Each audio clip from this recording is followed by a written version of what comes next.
On the screen right now, you see Salma. She's our client. Guess what? She's using Mounjaro. Guess what? She looks pretty good. Now, the reason is people don't pay attention enough to exercise.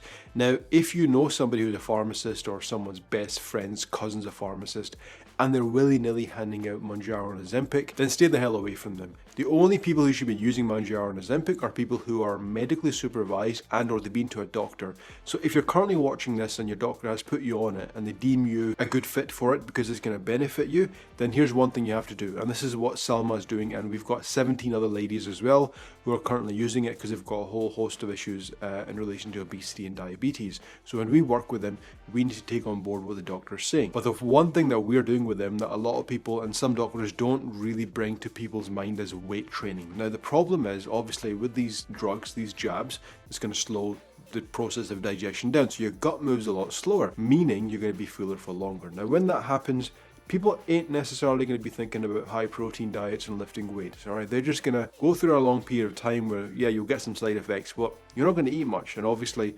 thermodynamics will dictate weight loss. So you're not going to be eating much, thereby your body's going to be using energy to fuel your usual function. So that's when fat and muscle starts to get lost. And that's how people lose weight. But the issue that a lot of South Asian people have is they're not actually lifting weights and even exercising to a very basic level. And that's why a lot of people who are going on Mounjaro kind of get the Ozempic, they get kind of the Ozempic face. And that's a problem because a lot of people are unhappy with that and they think, oh, the jabs have done that to me. Well, obviously, if you're doing it underhand and you're not speaking to a bloody doctor in the first place, that's going to happen. So please stop going to pharmacists and sourcing them off the internet. But when you lift weights, you're developing muscle tissue, and that kind of almost gives you that, I guess, skin tightening effect in the process. But also, muscle is what we call metabolically active tissue. So if you're a South Asian lady watching this and you've always wondered, how do I boost my metabolism? The chia seeds in water ain't going to do any of that, despite what your favorite doctor says on Instagram. The one thing that's going to determine whether or not your metabolism is going to be fairly healthy and revved up, yeah, sleep and weight management, but muscle tissue, very important, okay? Genetics also play a very small role, but what we've observed over the last 13 years of doing this is the people who lift weights, they are the ones who are maintaining their metabolism and being able to keep the weight off.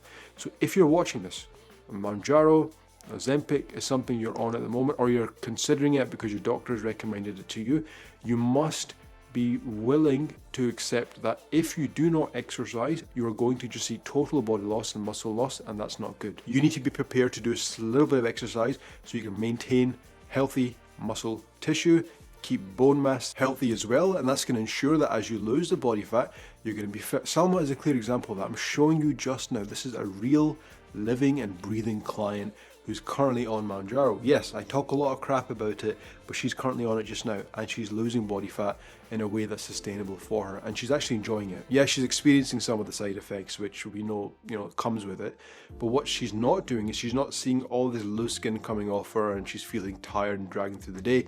She's lifting weights 2 times a week at the moment, and she's keeping her protein baseline around kind of 80 to 100 grams per day. That's manageable for her, okay?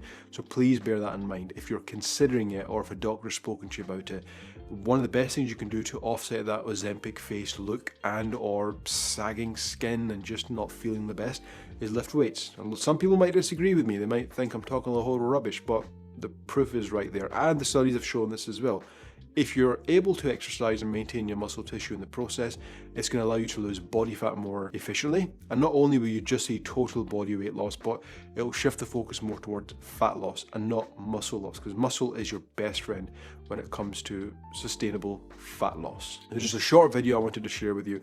Hopefully you found some value in this. If you don't know where to start with your exercise, and let me know in the comments below, and I'll fire over a couple of freebies your way. But I really wanted to put this out there sooner rather than later, because a lot of people have been asking me in the DMs about Mounjaro and Ozempic, and the question isn't really about, is it going to help me?